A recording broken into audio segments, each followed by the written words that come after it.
come there. Antigana, Bayana. Abusiafo ene Taji Ado ene di komo. Ono kasama for edema concerns papers dealers association national ene no. Na ye hwe aboso ka fo dwumadie.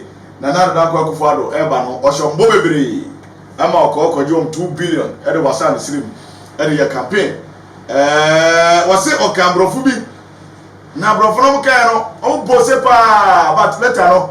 Na since brofo no omo ahye dante ase yi. Eno no me kire abolish eno no ebra on first state of the nation's address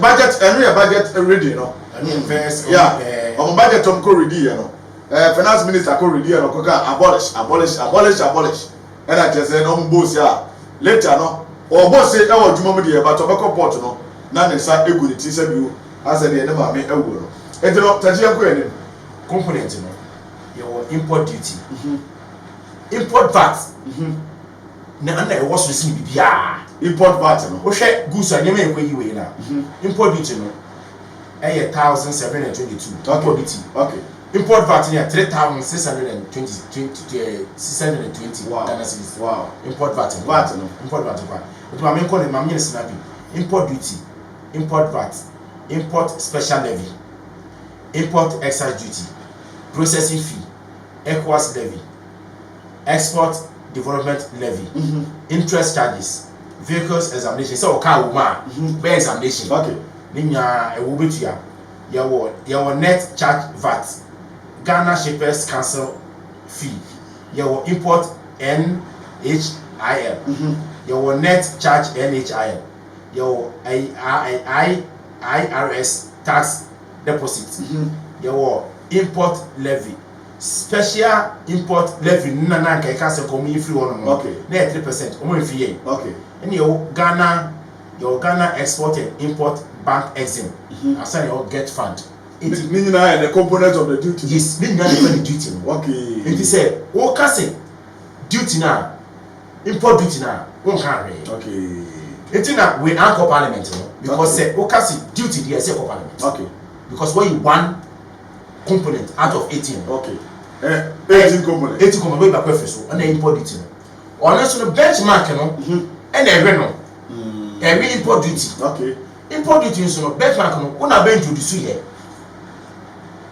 because matters no before 2017 no matters duty e 5300 e kwa ko do because of benchmark e kwa ko do 7800 first no na 5300 your mama type yes first GM time na 5300 ana akufa do buy ana 2018 2018 no 1718 at least 19 no ekwa ko do 7800 okay tinaje say oti we free mo obenya 2500 increment ana wo buy no so no wo say 5300 no e wo soro into ba better so number below okay so no say 5000 was e wo soro okay into better so number down so we're taking say if it 4000 say 3500 wo buy no na ko do 7800 and now what 30% every 7800 yes and now we do 5800 and still no if you compare with 5800 to 2016 no far better wow yes wow obi anka masem guta aye din no te ho because guta ni abana secretary so mumuni wow guta ye din because also be also ofia Ghana nya quiet Ghana nya quiet it is say when the current figure eduma yes when eduma sisi a by ye national consent papers from ye nim say we no eye eduma omo ye fi so fa wa ya de mo ye fi so ba ne mu ye chima che amasa se enye sa ne se ka e no si e person come eduma na omo no bedu below 5000 oh national consent no your position no wow and matis no don't say your Europe type okay and your Korea type Europe type no it ton be 25000 okay because we share na ho dey na and na Korea type no so be ton 18000 now I'm still in Kwakwa almost ton 18000 still price number for me wow because on boka exchange rate ni one boka okay dollar mo say dollar is supposed to be yeah dollar sign right that's right Wow. Oh yes. Wow. Obi no bet to control dollar. Until I say Obi for 2020 Obi for dollar and fuel and campaign. Okay. Obi fa because concern for we are coming out very soon. Okay. Momo Obi fa dollar exchange rate CD depreciating and for campaign. So if you would try opposition will be soon at the Okay. because the year national consensus papers on the big much Ghana for say that say the second banner. Okay. Yamono yenye politicians. Okay. You will get it for. Okay. Now, till they say a concern, but so as I say, politicians who say, yet you can't answer. Okay. Say, Upina a benefit now.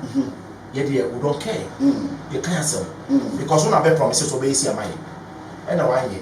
Whom you are now teaching, because I want me and yet. Okay.